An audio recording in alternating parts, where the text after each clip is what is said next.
Welcome to Vision GS by Rahul sir. आज हम लोग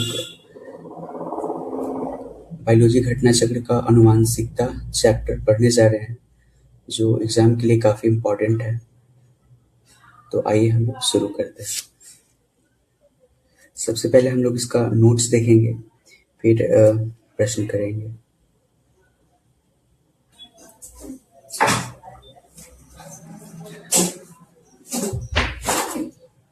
सजीवों के लक्षण जो एक पीढ़ी से दूसरी पीढ़ी में प्रसारित होते हैं, ठीक है, वंशागत या अनुवांशिक लक्षण कहलाते हैं। तो याद रखने, अनुवांशिक लक्षण क्या होता है? सजीवों के वे लक्षण जो एक पीढ़ी से दूसरी पीढ़ी में ट्रांसफर होते हैं। नेक्स्ट है अनुवांशिक लक्षणों की एक पीढ़ी से दूसरी पीढ़ी में जाने अर्थात प्रसारित होने की प्रक्रिया अनुवांशिकता कहलाती है। ठीक है, एक पीढ़ी से दूसरी पीढ़ी में जाने या प्रसारित होने की प्रक्रिया अनुवांशिकता कहलाती है। अनुवांशिकता की खोज ग्रेगर जॉन मेंडल ने किया था। काफी इंपॉर्टेंट है, याद रखिएगा। अनुवांशिकता की खोज किसने किया था? ग्रेगर जॉन मेंडल ने। ये ऑस्ट्रिया देश के ब्रुन नामक शहर में पादरी थे। ठीक है, तो ये ग्रेगर जॉन मेंडल क्या थे? ये एक पादरी थे जो कि ऑस्ट्रिया देश के थे। इन्हें आधुनिक अनुवांशिकता का पिता कहा जाता है। ये भी इम्पोर्टेंट है। आधुनिक अनुवांशिकता का पिता किन्हें कहते हैं? तो ग्रेगर जॉन मेंडल को कहते हैं। इन्होंने उद्यान मटर के पौधे में 7 लक्षणों की तुलनात्मक विभिन्नताओं की वंशागति के लिए संस्करण प्रयोग किए तथा उसका विस्तृत अध्ययन किया। इनके प्रयोग से संबंधित निम्नलिखित नियम है: प्रभाविता का नियम, पृथक्करण का नियम, स्वतंत्र अपीवन का नियम।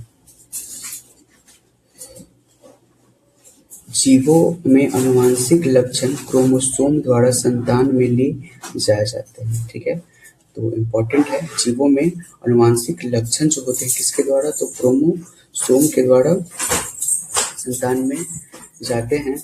ये न्यूक्लियोप्रोटीन के बने होते हैं। ठीक है, किसके? न्यूक्लियोप्रोटीन के बने होते हैं। क्रोमोसोम नाम सर्वप्रथम वाल्डेयर 1838 ईस्वी में प्रस्तुत किया था। ठीक है,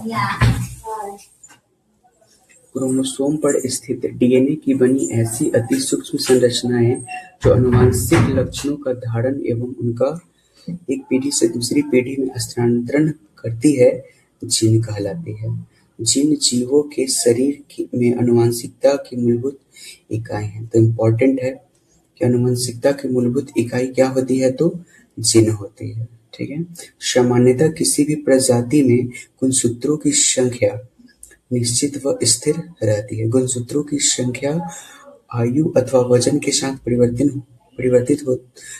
नहीं होती है। ओके, किसी भी जीव के डीएनए में विद्यमान समस्त जीनों का अनुक्रम जीनोम कहलाता है। तो जीनोम क्या होता है? किसी भी जीव के डीएनए में विद्यमान समस्त जीनों का अनुक्रम। ठीक है, समस्त जीनों का अनुक्रम क्या कहलाता है? जीनोम कहलाता है।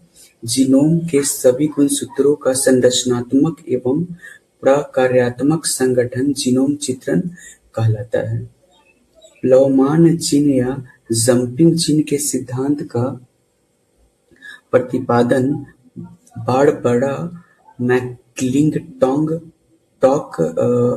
ने किया था। इस खोज के लिए इन्हें चिकित्सा विज्ञान क्षेत्र में नोबेल पुरस्कार से सम्मानित किया गया।